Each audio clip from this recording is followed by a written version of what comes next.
Hello everyone. तो चलिए आज हम टाइप्स ऑफ फैब्रिक पढ़ें, कितने प्रकार के कपड़े होते हैं। चलिए पहला है हमारा दैट इज मसलिन। मसलिन या मलमल। Muslin is light weight to medium weight, stiff, unbleached and unfinished plain woven cloth. It is used in making designer sample garments. Finished muslins are used in sheets, furnishings, etc. Besides cotton, they may be made of silk and roasted yarns also. मलमल एक हल्का या मध्यम वजन वाला कपड़ा होता है। ये सादे बुनावट का कपड़ा है जो थोड़ा कड़क होता है।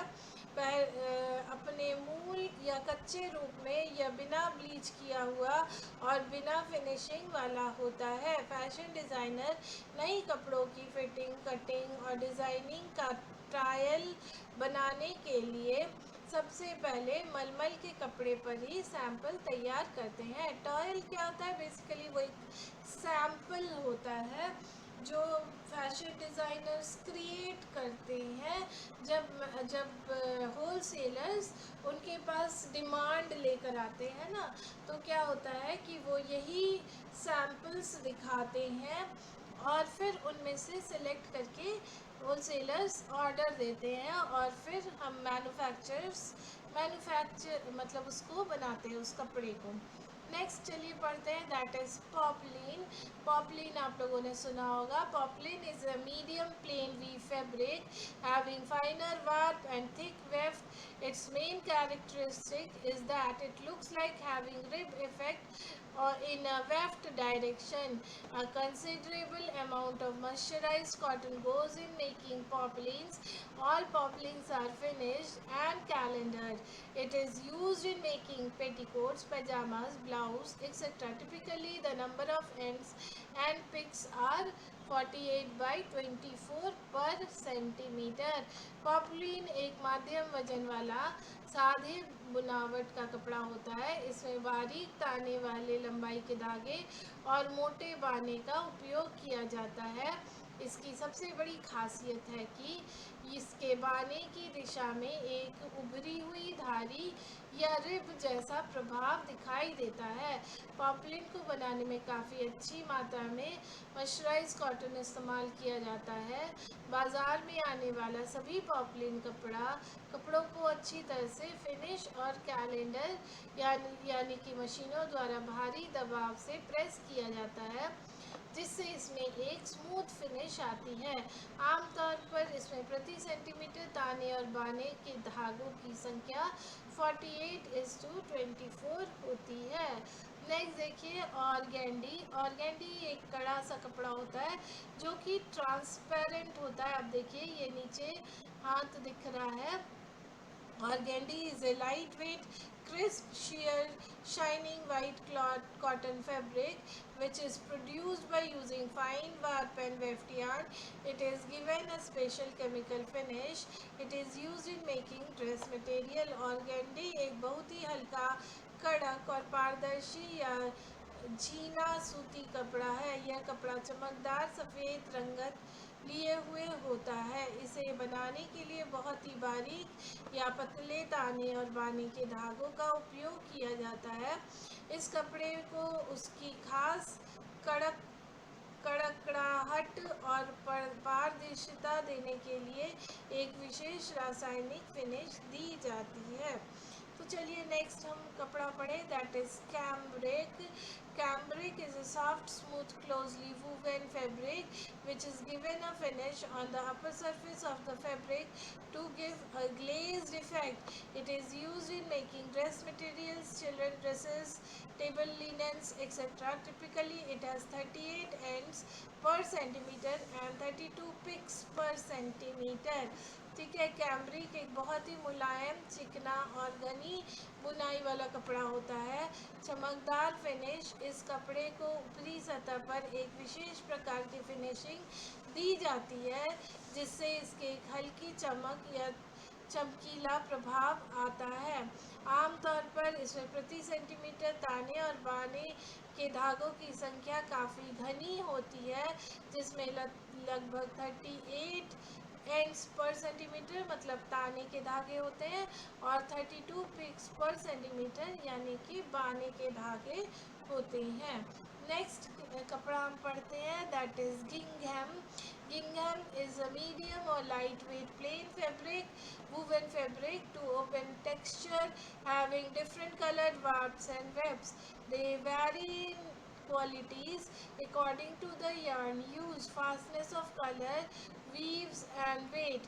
They are used for making house dresses and aprons.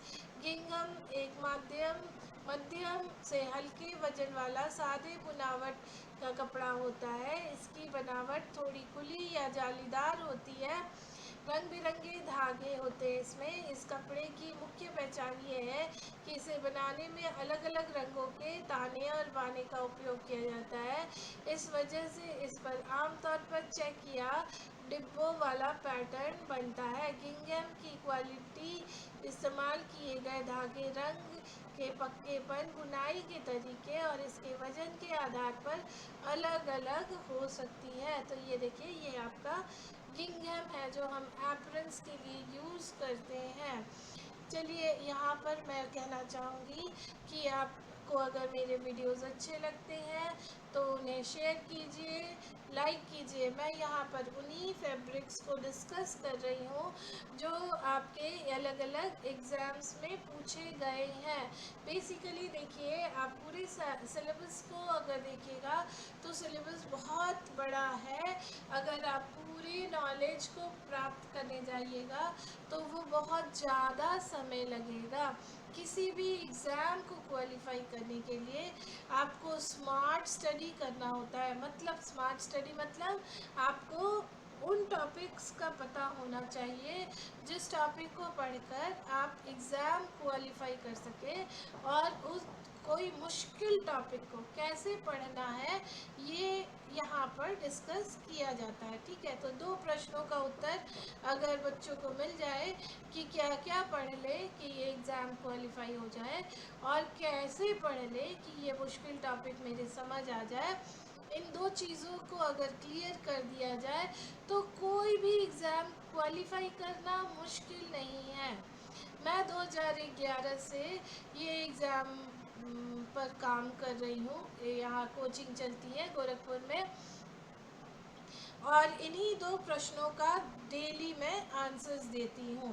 ठीक है, तो ये कुछ कपड़े हैं जो आपको यूजीसी नेट के एग्ज़ाम में सूची 1 सूची 2 करके पूछे गए हैं। चलिए, तो हम पढ़ते हैं, that is Georgette. Georgette is a sheer, lightweight fabric with double yarn, highly twisted in S and Z direction and warp and weft. It gives a sand-like rough appearance on the surface of the fabric. It is used in making saris and women wear. Georgette एक बहुत ही हल्का और पारदर्शी या जीना कपड़ा होता है। इसे बनाने के लिए डबल यार्न का उपयोग किया जाता है, जिन्हें ताने और बाने दोनों में एस और जेड दिशाओं में अत्यधिक मड़ोड़ा जाता है। ठीक है, ये इसलिए आप देखिएगा जॉर्जेट जो है वो थोड़ा सा मड़ोड़ दिया हुआ कपड़ा होता है। अत्यधिक मड़ोड़े गए धागों की वजह से इस कपड़े की सतह पर रेत जैसी खुरदुरी, लिखावट या उभार दिखाई देता है, जो इसकी मुख्य पहचान है। नेक्स्ट देखिए, that is vial. Vial is sheer lightweight fabric, highly twisted, using double fine combed yarn in warp and weft. This gives a crisp body and good draping quality. It is used in making blouses, bed sheets, summer dresses, children's wear, etc. Besides cotton, voile is made from roasted also. Vial एक बहुत बेहद हल्का और पारदर्शी या चीना कपड़ा होता है। इसे बनाने के लिए ताने और बाने दोनों में डबल फाइन कॉम्ड यार्न का उपयोग किया जाता है, जिन्हें अत्यधिक मड़ोड़ा जाता है। धागों की इस विशेष बुनाई के कारण कपड़े को एक बेहतरीन कड़क शरीर और बहुत ही शानदार फॉल या लचक मिलती है। आमतौर पर वॉयल मुख्य रूप से कपास से बनता है, लेकिन इसके अलावा इसे रोस्टेड एक प्रकार के प्रीमियम ऊनी धागे से भी तैयार किया जाता है। तो ये है हमारा वॉयल, जो कि बहुत पतला धागा होता है। नेक्स्ट देखिए गैबर्डीन। गैबर्डीन भी आपको यूजीसी नेट के एग्ज़ाम में पूछा गया है। Gabardine is a medium weight fabric made from fine yarn. It has a very pronounced warp phase twill weave. The fabric is made with carded or combed yarns, and single or piled yarns are used in the weft. It is used in making uniforms, sportswear, raincoats, skirts, etc. गैबर्डीन एक माध्यम वजन वाला कपड़ा होता है जिसे बहुत ही महीन या बारीक धागों से बनाया जाता है। इसकी सबसे बड़ी खूबी इसकी बुनाई है। ये एक स्पष्ट रूप से दिखने वाला ताना प्रधान ट्विल बुनाई होती है। ट्विल बुनाई की क्या खासियत है? उसमें तिरछी धारियाँ दिखती है। आप देखिए इसमें भी तिरछी धारियाँ दिख रही हैं। इस बुनाई के कारण कपड़े की सतह पर तिरछी धारियाँ साफ नज़र आती है। इस कपड़े को बनाने के लिए कॉर्डेड या कॉम्ड धागों का उपयोग किया जाता है। इसके बाने में सिंगल या प्लाइड धागों का इस्तेमाल होता है।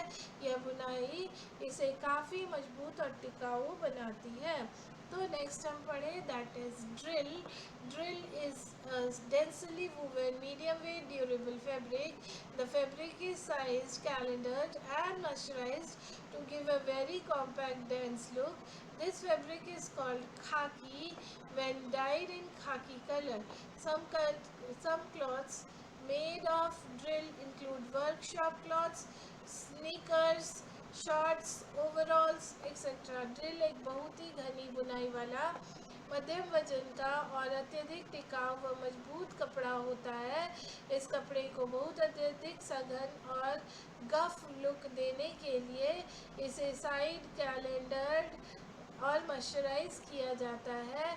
अपनी बेजोर मजबूती और कड़ेपन के कारण ड्रिल कपड़े का उपयोग ऐसी चीज़ें बनाने में होता है जहाँ ज़्यादा रफ एंड टफ इस्तेमाल झेलना पड़ता है, जैसे कि कारखाने और वर्कशॉप में काम करने वाले कारीगरों के पोशाक। ठीक है, नेक्स्ट है आपका टेफ्टा.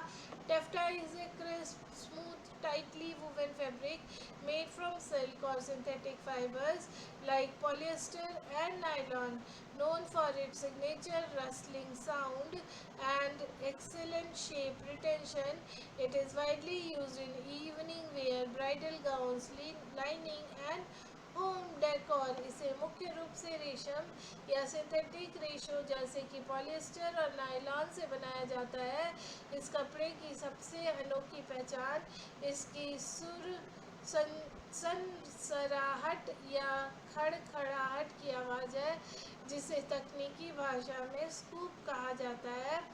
इसमें अपने आकार को बनाए रखने की बेहतरीन क्षमता होती है, यानी यह आसानी से सिकुड़ता या लटकता नहीं है, बल्कि फूला हुआ या कड़क बना रहता है. पार्टियों और ख़ास मौक़ों पर पहने जाने वाले शाम के गाउन और ड्रेसेस टेफ्टा से बनाए जाते हैं. चलिए अब कुछ क्वेश्चंस पढ़ें. पहला है which fabric is known for its signature rustling sound and is widely use in bridal gowns and evening wear. ये पूछ रहा है कौन सा कपड़ा अपनी खास सरसराहट की आवाज़ के लिए जाना जाता है और इसका उपयोग मुख्य रूप से शादी के गाउन और इवनिंग वियर में होता है. तो वो है हमारा टेफ्टा. टेफ्टा क्या है? Is a crisp tightly woven fabric made from silk और synthetic fibres famous for its distinct rustling sound and shape retention. Taffeta एक बहुत ही खास और प्रीमियम कपड़ा है जो अपनी कड़क बनावट के लिए जाना जाता है. जब इस कपड़े को छुआ या हिलाया जाता है तो इससे एक विशेष सरसराहट या खरखराहट की आवाज़ आती है, जिसे वस्त्र विज्ञान में स्कूप कहा जाता है. यह कपड़ा आसानी से चिपकता नहीं है और अपना फूला हुआ आकार बनाए रखता है. इसीलिए इसका उपयोग भारी सर्दियों के गाउन और पार्टीवेयर कपड़ों में वॉल्यूम देने के लिए किया जाता है। ठीक है, चलिए नेक्स्ट क्वेश्चन पढ़े। What is the main characteristic of poplin fabric? Poplin कपड़े की मुख्य विशेषता क्या है? तो मुख्य विशेषता है pronounced rib wave effect in the wave direction, बाने की दिशा में उभरी हुई धारी या रिब का प्रभाव। चलिए एक्सप्लेनेशन पढ़े। Poplin is woven with finer warp and thicker weft threads which naturally creates a horizontal rib effect. Poplin कपड़े को बुनते समय एक विशेष तरीका अपनाया जाता है जिसमें लंबाई वाले धागे बहुत बारीक या पतले होते हैं जबकि चौड़ाई वाले धागे मोटे होते हैं। इस मोटाई के अंतर के कारण कपड़े की चौड़ाई वाली दिशा में हल्की सी उभरी हुई धारियाँ या नसें दिखाई देती है जिसे हम रिब इफेक्ट कहते हैं। यही पॉपलिन की सबसे बड़ी पहचान है। नेक्स्ट क्वेश्चन पढ़े। ठीक है, when drill fabric is dyed specifically in a sandy dull brownish yellow color, what it is commonly called? जब ड्रिल के कपड़े को विशेष रूप से रेतीले हल्के भूरे पीले रंग में रंगा जाता है तो उसे क्या कहा जाता है? तो उसे हम खाकी कहेंगे। Drill is a heavy durable fabric. When it is dyed in the classic khaki color, the fabric itself is widely referred to as khaki. इसका व्याख्या पढ़े। ड्रिल एक बेहद मजबूत, मोटा और टिकाऊ कपड़ा है जिसकी बुनाई बहुत घनी होती है। अपने इसी मजबूती के कारण सेना के जवानों और पुलिसों के लिए इस कपड़े का चुनाव किया जाता है, जबकि ड्रिल के कपड़े को एक खास हल्के भूरे पीले मिट्टी जैसे रंग से रंगा गया होता है तो उसे रंग और कपड़े के मेल को खाकी नाम दिया गया है। आज हम इसे खाकी वर्दी के रूप में भी जानते हैं। चलिए नेक्स्ट क्वेश्चन पढ़ें। Why do fashion designers use unbleached and unfinished muslin cloth? ये पूछ रहा है फैशन डिज़ाइनर बिना ब्लीच और बिना फिनिशिंग वाले मलमल के कपड़ों का उपयोग क्यों करते हैं? तो वो to make designer sample garments, designer sample कपड़े या प्रोटोटाइप्स बनाने के लिए। मसलिन इज़ इनएक्सपेंसिव, ठीक है, ये थोड़ा सा सस्ता कपड़ा है इसीलिए हम इसे सैम्पल बनाने के लिए यूज़ कर रहे हैं। And ideal for testing the fit, drape and pattern of a garment before cutting the final expensive fabric. जब फैशन डिज़ाइनर कोई नया और महंगा कपड़ा काटने जाता है तो गलती होने पर भारी नुकसान हो सकता है ना। इससे बेचने के लिए वे कच्चे बिना ब्लीच वाले और सस्ते मलमल के कपड़े का इस्तेमाल करते हैं। वे इस कपड़े पर की कटिंग, फिटिंग और फॉल का ट्रायल करते हैं। इस शुरुआती रफ मॉडल या सैंपल को फैशन की दुनिया में मखमल बनना कहते हैं, मसलन। ठीक है, नेक्स्ट क्वेश्चन, आखिरी क्वेश्चन पढ़े। Which fabric features highly twisted durable double yarn in both S and Z direction giving it a sand like rough structure? किस कपड़े में एस और जेड दोनों दिशाओं में अत्यधिक मरोड़े गए दोहरे धागे होते हैं जिससे इसकी सतह रेत जैसी खुरदुरी दिखाई देती है? तो वो है हमारा जॉर्जेट। ये the high S and Z twist in the warp and weft of the georgette creates its signature crinky stand-like texture and bouncy drape. ठीक है, जॉर्जेट जो है वो कपड़े को छूने पर थोड़ा सा खुरदुरा या रेतीला महसूस होता है। ऐसा इसीलिए होता है क्योंकि इसे बनाते समय धागे को बहुत ज़्यादा मरोड़ा जाता है। ये धागे दो अलग अलग दिशाओं में मरोड़े जाते हैं, एक घड़ी की सुई की दिशा में जिसे हम एस ट्विस्ट कहते हैं और दूसरा उल्टी दिशा में जिसे हम जेड ट्विस्ट कहते हैं। जब इन धागों को आपस में बुना जाता है तो कपड़े की सतह पर रेत जैसी बारीक और खुरदुरी बनावट आ जाती है। ठीक है, तो कल हम और टाइप्स ऑफ फैब्रिक पढ़ेंगे। बहुत सारा आपको एग्ज़ाम में पूछा गया है। Thank you.